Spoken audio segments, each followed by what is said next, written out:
I hope that people who know the name of their ancestor or even kind of know broadly where their ancestors were and when can someday go to the archive to learn more about their story, where they came from, and how they lived their lives.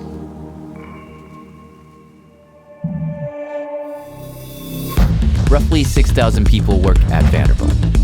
Any one of them can change the world. I'm Jad Abumrad, new professor here at Vandy, and today I'm meeting a team that is marrying guerrilla preservation and AI to capture millions of stories before they vanish. We'll start with Dr. Jane Landers. The term guerrilla preservation. Can you tell me about that term and where that came from? Yeah, it was the speed of it, the small scale of it. And when we go somewhere, we train the local students or archivists, help them organize everything, and we put it up for everybody to use, because this is important history that could be erased any time, and we need to preserve it. Okay, so here's the basic situation. One of the many, many, many horrors of slavery is that there are so few records, which means so many stories lost. But Jane had an idea. We started out in Cuba. Next was Brazil, Colombia, St. Augustine, Florida in the US. We have a little bit from Uruguay. Her idea was, in those places where enslaved people were brought, there were churches, and the priests in those churches were obsessed with trying to collect as many souls as possible for the church. They'll send priests out to those remote areas and then would baptize people. And Jane thought if she could just get those records, we could at least know their names. La Morena Libre, Lara, which means she's some type of mixed race African descendant woman. She's free. This is Justin Jones, a grad student at SSDA. Her name is Lara Cabrera, and she lives on number 8 River Street.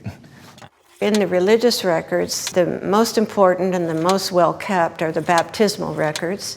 It tells you the date, what church, what priest is doing it. And each of these churches is one that you and your team went into Yes. and dug through the basement of, I'm imagining, to find these documents. Yes. The documents that they found were not in good shape. Oh, wow. Yeah. When we started opening some of the books, you would get to a certain point where the pages were stuck together by bug excrement. Sometimes they're so damaged you can't open it.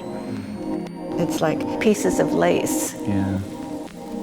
And then the ink that they're written in has got iron in it that also eats through the paper.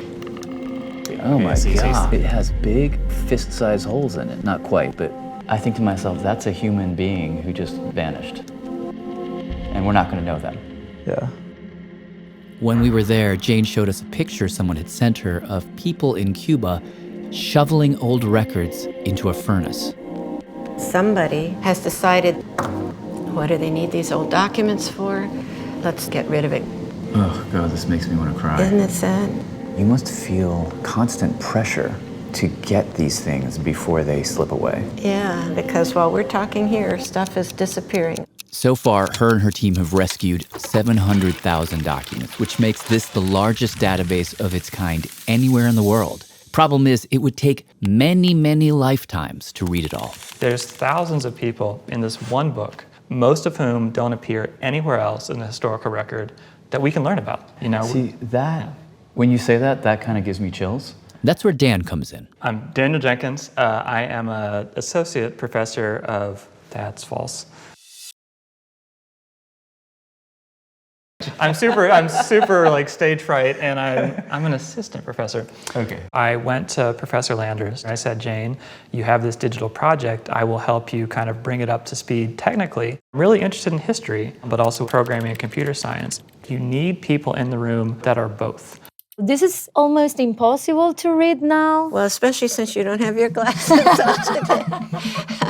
This is Elvira Abaji Morel, a postdoctoral fellow who specializes in Portuguese translation. A volume could take around 5 months to transcribe, yes. So that's what we are trying to do with AI.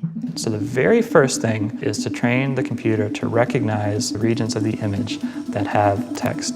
When we are transcribing, we hope to train the machine to understand the calligraphy. For example, signatures, names, locations.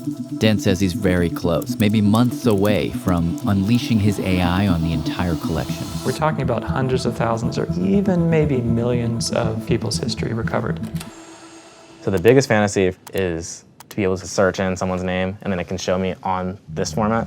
Imagine a world where you type in your ancestor's name and boom, you see that name situated in a vast web of information. The ship they were brought in on, who else was on that ship, every stop they made. And in that small way, you can know that person for the first time. There was one time where I was putting one of the entries in and I noticed that the date that I just typed in was the same date that was that current day. And someone was celebrating a child being born on this day, and they had their whole life leading up to that, their whole life after that. These are who her parents were. These are who her godparents were. These are who those godparents' parents were. And that's the real power here, right? We're not just constructing single lives in isolation. We're reconstructing communities.